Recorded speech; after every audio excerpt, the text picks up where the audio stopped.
Didn't you end up hogging that computer and like put it in your room? Yeah. Wait, where'd you read that? Have I said this before? Yeah. Fuck yeah. Wait. Put them up on MySpace under the name of DJ Ballsack. Oh, my mom is a dental hygienist, and my dad, he works in sales, and he's also an inventor. I was really fascinated with like the whole like 10 dimension shit, and like I guess theoretical physics, and like quantum mechanics and shit. I don't know. Hold on, you gotta get this guy. Look at him. The fucking dog is pulling him. Oh yeah. That's amazing. That's kind of like Santa Claus. Hobo Santa Claus. Hobo Santa Claus. I was just getting into trouble, and I was just always fucking depressed and shit. I think I tried to like fucking kill myself at one point. Hi, today I'm here with Medasin, and you're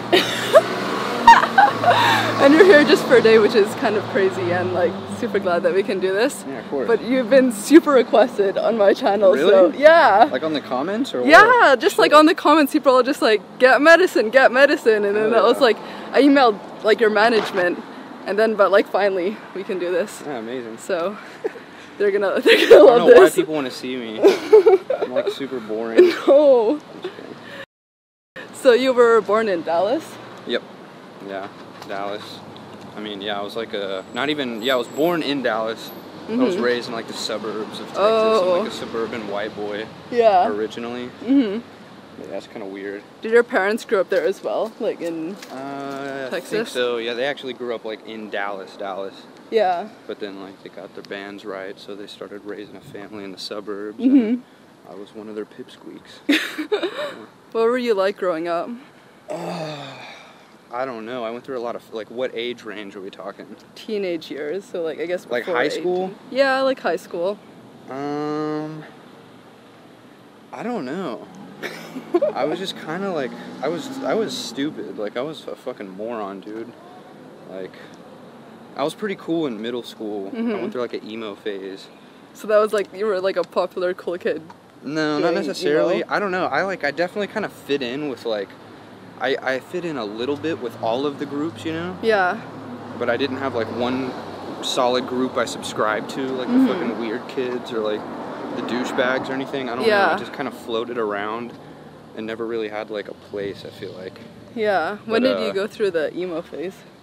Oh, I wasn't like fully blown emo, but I mean middle school. I mean, I was like wearing tight ass like purple pants and shit. Oh my god. Like listening to I Set My Friends on Fire. And, like, yeah. But yeah, that was like 6th, 7th grade, I don't know. But your brother showed you like music early on, right? Yep. Yeah, yeah. He got me into Fruity Loops. Oh.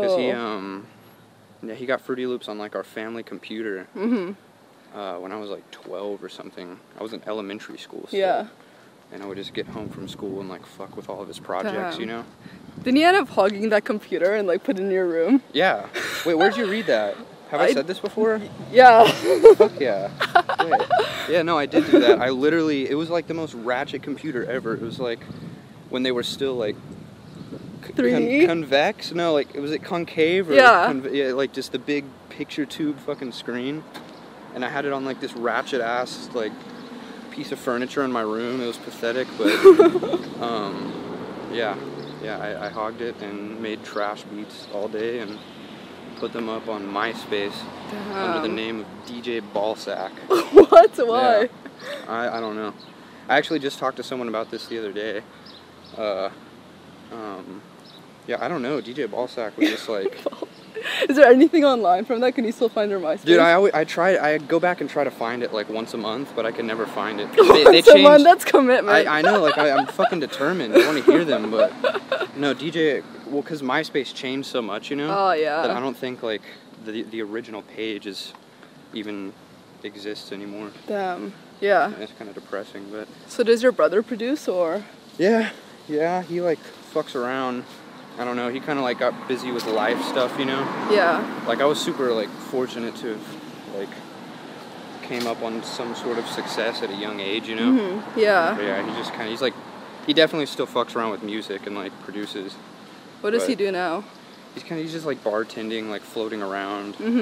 Just like having fun. That's why you see so many young ass kids like me like doing what I do because we're so young, you know what I mean? Yeah.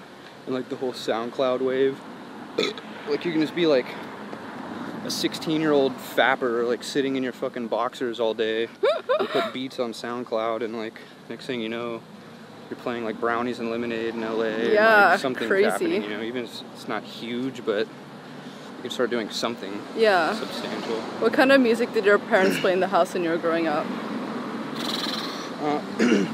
My mom like fucked with jazz really heavy. Yeah. And like disco shit. Damn. Like, yeah, I don't know. I'm trying to think of like specific artists. Oh, but my dad definitely put me on to like all classic rock. Oh. Like anytime I was in the car with my dad going anywhere, it was like school was in session, you know, like he would be playing like classic rock and quizzing me like, who's this by? I'm just like, The Police. And, like every time I get it right, he's like, yeah, fuck.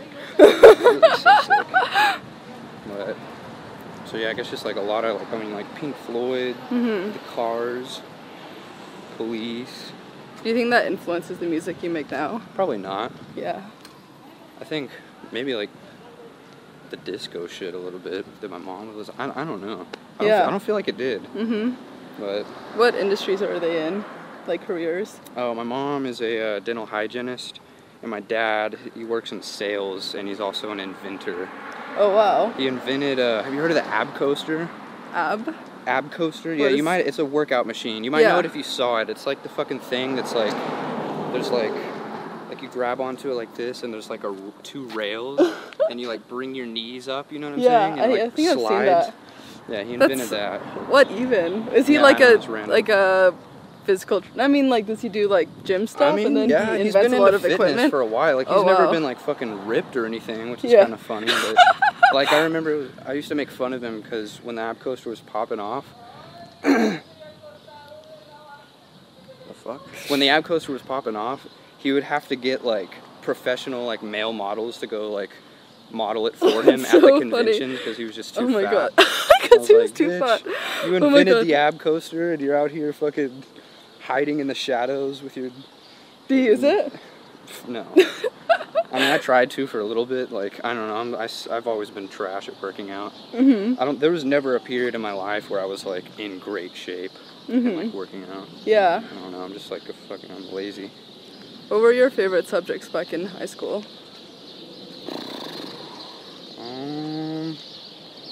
I don't know. I fuck with science. Yeah? Like, were you good at it? I guess you are. I mean, I don't know. I guess like I liked it, but I was bad at like every subject. Not like bad, like stupid. I was just bad at school, you know. Just like doing the assignments and shit. Yeah. I don't know, but I guess science and like really just science. It's all the same shit to me. I like physics. I like physics if I had to choose.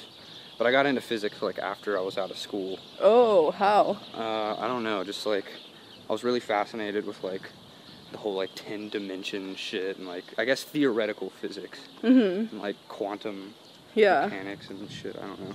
If it wasn't for music, do you think you would go down that path? Of like learning about that stuff? Or just like a career in that field? No. I think I wouldn't even care about that field if it weren't for like weed, you know?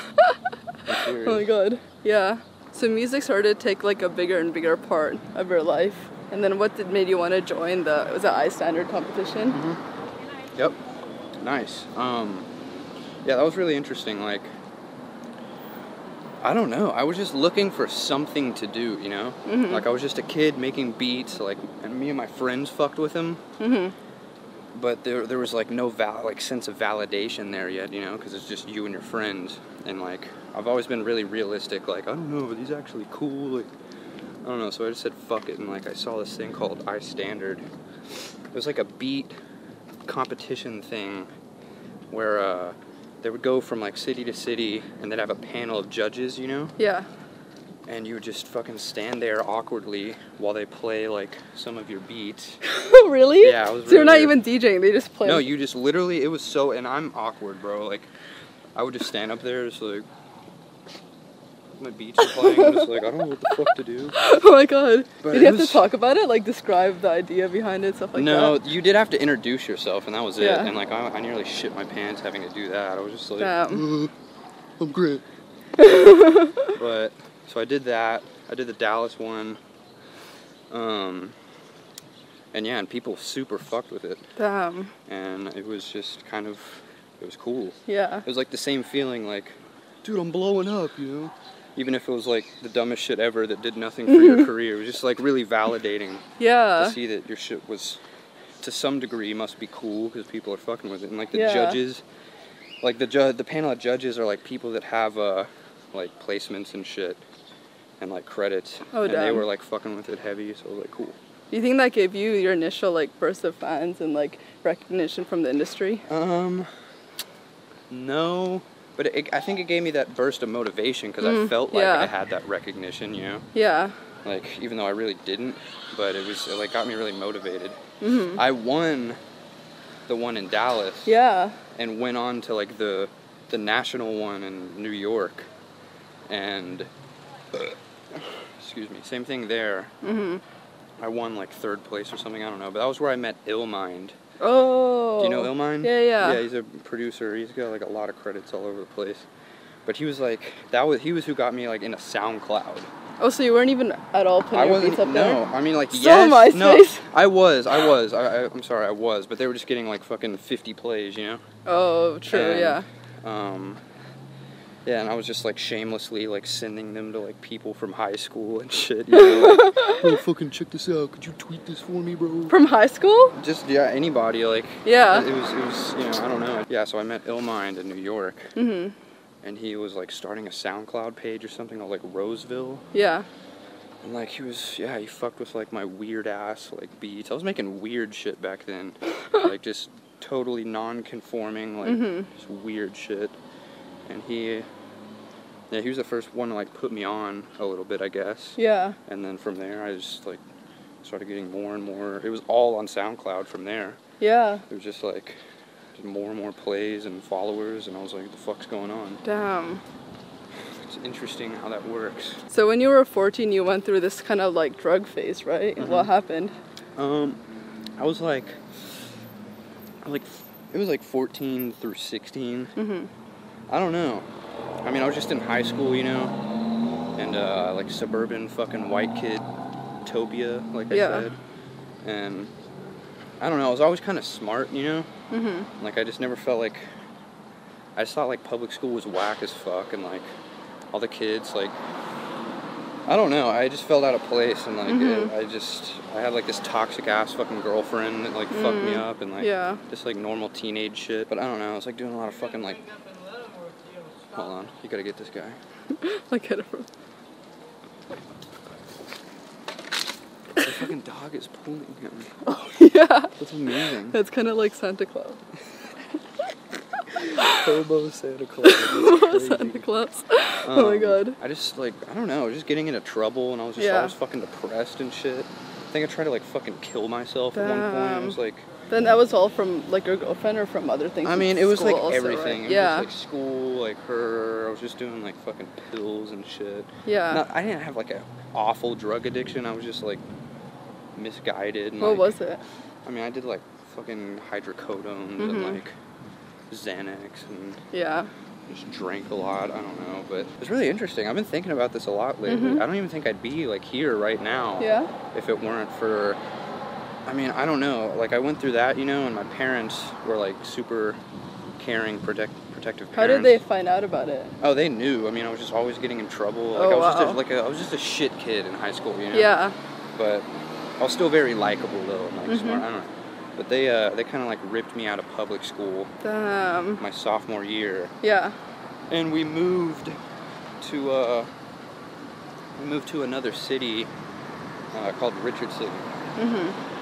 And I went to like this charter school thing where I could graduate faster, and like I don't know, and it was interesting because I was one of like 4 white kids in the entire school. Damn. And because this was a school where basically you either go there if you're like you want to graduate faster for some reason, like if you had like a unexpected pregnancy or something, or if you got kicked out of public school. Yeah. And it was just like, it was a small school, but it was just interesting going from like suburban white kid school with a bunch of like football playing douchebags with rich families to like, you know, complete just like one of 4 white people. Yeah. And it gave me a lot of perspective, you know. And like, and you went to like rehab, right? Yeah, and then and at the same time I was going to like this outpatient rehab program. Was that something that your parents forced you to do? Yeah, pretty much. And I'm glad they did, you know? Yeah. Like, I wouldn't, like, it's just interesting to think about how, like, I'm not even necessarily responsible for, like, my success, you know? It's like, if I wasn't forced to do these things, like, I mean, I would have never gotten, like, any sense of clarity or, like, been a functioning human being, you know? Like, it's just crazy, but... Damn. So I was doing that, the outpatient thing, yeah, and just that whole period, and, like, I was so, like, isolated from all of these old people that I was, like, getting into trouble with, that, like, I just made music, you know? Yeah. Like, all the fucking time. That was all I ever did. So your sound changed, like, during that period? I think it just evolved, like, rapidly, because I had so much time to, like, experiment and listen to new shit. Yeah. But, yeah, it was really interesting, and that was literally probably the last significant thing that happened in my life before now, you know, like ever since then it's just been all music. After like Illmind and everything, what would you say like got your initial like success or like being able Hold on, I'm sorry, what, do you hear that? What do you say? Is that a metal detector? You hear that, right? Yeah. Okay, sorry. Is that actually? I've never seen. I don't know, I have no idea what the fuck that is. Illmind. Sorry. That was just like the weirdest sound. Yeah, for some reason I thought he was like spraying the lawn and it didn't even click to me. I've seen so much weird stuff on this interview. Yeah, this has been interesting. There's been a lot of like interruptions. We had like homeless Santa Claus. Yeah. Metal detector. Weird lady yelling out a window. When I was interviewing Robo-Talkie, there was like a huge like Cinderella what's it called? Carriage. Just like right outside one of these like normal houses. It's just been so weird. I don't know, sorry where I lead you guys to. But yeah. Yeah, Illmind was putting my shit out on his SoundCloud, which got me like a little bit of fans. Yeah. Just like, I was just getting some followers, you know? And I probably put out like 3 songs with him. And it was a very small SoundCloud page at the time, you know? And then I remember I put out one song. It was like a Zelda-inspired song. What? Yeah, it was like themed after Zelda. Are you like into gaming then? Yeah, definitely. Excuse me.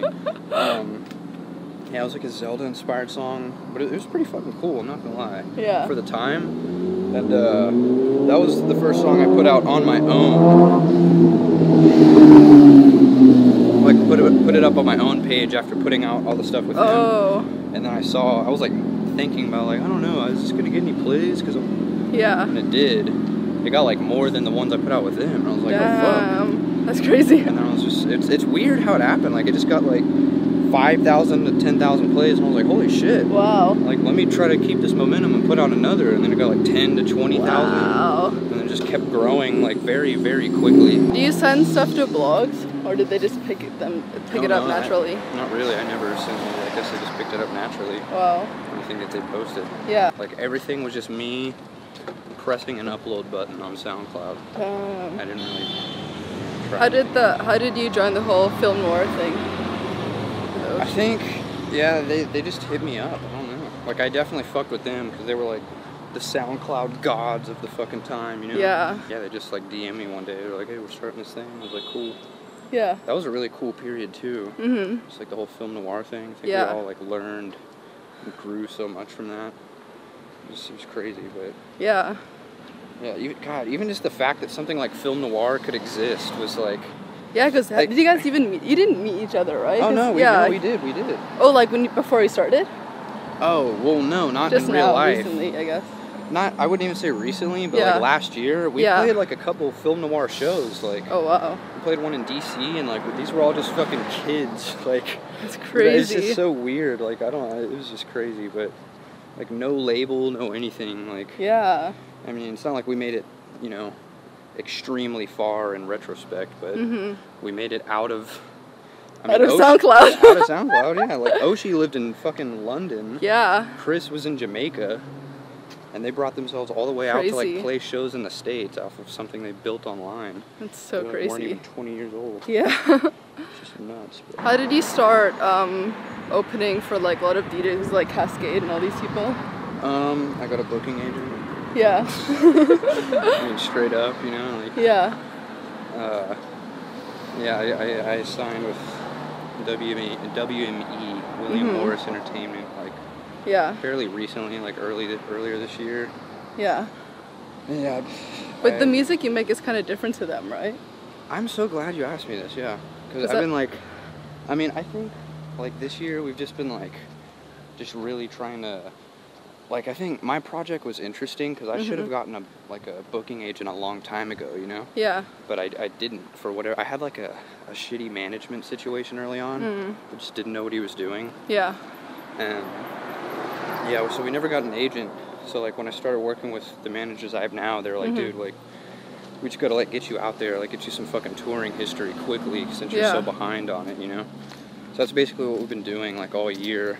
Like, and yeah, I trust me, I have times all the fucking time where I'm like, dude, like, it's just weird. Like, I don't really belong at these shows. Like, any of my fans that are there know I don't belong at these shows. Yeah, I'm having it's to, a like, pretty different fan base. yeah, and like I kind of have to like conform my set sometimes, Oh, and like the yeah. music I'm playing, and I'm like, you know, like, I don't know, like I like say like I just did Ibiza with Martin Garrix, you know, Yeah. and That's.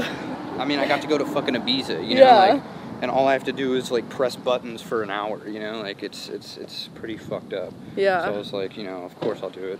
So I wouldn't even consider much of the shows I'm doing right now like anything like significantly fulfilling or like really what I want to be doing, you know. And it's like taxing, you know. It's like emotionally taxing, like to just. I mean, traveling is stressful, you know, and like you're just kind of stressed, like, traveling around. And then, like, you're playing these shows where you feel like you don't even belong. You're just like, what the fuck am I doing this for, you know? Yeah. Like, I mean... But then there's also moods where you're just like, this is fucking awesome. But, yeah, I don't know. Like, I know other people feel the same way. They probably just don't talk about it. I think just EDM, like, the whole very EDM-y ass EDM scene is, like... It's in a weird place right now, you know? Yeah. I don't know. At least it is to me. What about it? I just feel like it's, like... I don't know. I don't know how much longer it can go on until people get tired of just like. And the reason I specify like EDM-y ass EDM is because like there's good EDM, you know, like there's good cultured like bass music out there. I don't know, just a super gimmicky shit, like just like you know, I don't know, just like the format of just like build up, drop, build up, drop. I mean, bad build up, bad drop. You know what I'm saying? Yeah. Like fucking, I don't know. Like, maybe it never will die, and I'm just like being a pessimistic old man or thinking about it too much. But I don't know. It's just not for me. Yeah. Like personally. How do you think you've grown as a person since when you started? I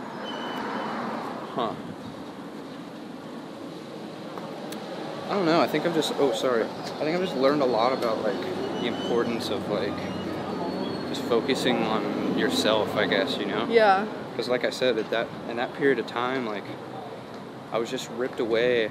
Like I would say that the one main thing I learned is like being able to look at just like suburban white kid life in third person. Yeah. You kind of start to realize like everyone is like addicted to validation of some sort, like, and they look for that by like going to these fucking parties or like being in this group, this drama circle, and like because it makes them feel like they have a sense of purpose that they wouldn't have otherwise, you know? Yeah. Or they're kind of scared to let go of that and find their own purpose, you know? And I think that was kind of like what I did during that whole period. And so yeah, that's what I always tell people. Like, I don't know, like I loved being alone, you know? Like, not really at first, because you lose that sense of validation. You're like, you know, what the fuck's going on? I don't have any friends. Like, this is depressing. Yeah. But once you find, like, once you just start learning about yourself and, like, I don't know, like, and preferably having a creative hobby, like I did, like, I don't know, you just learn a lot about yourself. Yeah, you just that's get more really in true. tune. Like you can just, like, you just have a sense of clarity. Like I don't know how to explain it. I'd say like that's definitely the main thing. Yeah. I'm woke now. That was the whole stage of becoming woke. Oh my god, that's so. Dude. Last question. Yeah. What do you want to be remembered for? Fuck, man. I obviously hope people remember some of my music. Yeah. That I'm most proud for. I don't know. I hope people. I hope people remember me for being real. Mhm. You know what I'm saying? Yeah. Because like I don't know. I feel like I've always just been like pretty unfiltered and like straight up. Mhm. And, like I don't know. And I hope I could like spark something out of someone. Yeah. Like not even in a pretentious like. I'm trying to fucking inspire you, bro. Just like, I don't know, you know. I hope I'm remembered as that chill ass dude that made chill fucking music. Yeah. Yeah, I love that. Thank you so much. Yeah, of course, absolutely. Bye.